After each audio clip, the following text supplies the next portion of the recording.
What's up, my beautiful people? This is your boy Stefan, your Afro-Grenadian ambassador. I welcome you all back to my channel. My subscribers, supporters, channel members, thank you all very much, and I appreciate you. Well, guys, in this video, the Guyanese Defense Force have come on attack from the Venezuelan side, and the question remains: is this the beginning of an unstable Caribbean region? You know, Venezuela and its regime, well, let's say Maduro and his regime, is in question. So, as we have heard, or as we are going to hear, things are under investigation. So let's take a listen and then we'll come back and talk all about it. A Guyana Defense Force GDF resupply vessel en route from Ettering Bank to Macapa on the Guyanese River came under fire from a group of armed masked men suspected to be members of the Sindicatos, a Venezuelan gang. 6 Guyanese soldiers were on that vessel and all received gunshot injuries. President Dr. Irfan Ali spoke with reporters at the sidelines of the Guyana Energy Conference and Supply Chain Expo at the Marriott Hotel in Georgetown about this incident on Tuesday. Well, we are, as I speak to you this morning, I issue a statement. The soldiers are coming out because we want to ensure they have the best care, and sometime later today we will be in a position to have more details as to what actually occurred. But we are taking this very seriously. Even if, and I'm not saying this is the case, we have to do the evaluation, even if it is armed gangs or any of those organizations that operate on the Venezuela side, on the border, this is serious. This is serious because they fired on ranks in uniform. What more can we do to avoid this recurring? Well, let's get the evaluation, and then we will discuss a posture that is important for the protection of our men and women in uniform and also of our sovereignty. GDF said the soldiers were ambushed and attacked by gunmen from the Venezuelan side of the Guyanese River. After this incident on Monday, GDF sent reinforcements along the Guyanese River.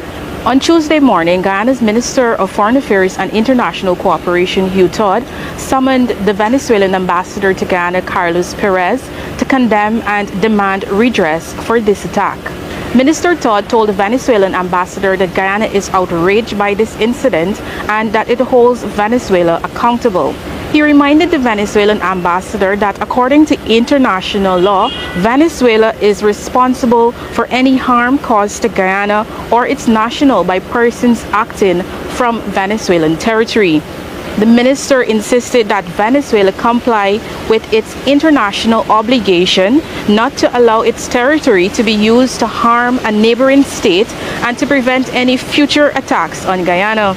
The Guyana Defense Force said it remains steadfast in its commitment to the welfare of its ranks and ensuring the nation's security. So let's keep our fingers crossed that this has nothing to do with Maduro and his regime, but it's just a random set of bandits, you know, that have, decided to attack, Guyanese defense force, men that are in uniform. But any attack against, military men or, police force men that are in uniform is something not to take lightly, or should not be taken lightly, as we heard the president of Guyana said. All right, so let's keep our fingers crossed that it's just a group of mischievous bandits that have done this, and this has nothing to do, or it does not have anything to do with Maduro and his regime. All right, because we do know that Guyana and Venezuela's relationship is on an all-time low because of territorial dispute. All right, Equibo, the whole situation with the Equibo territory, and we know all the story behind this.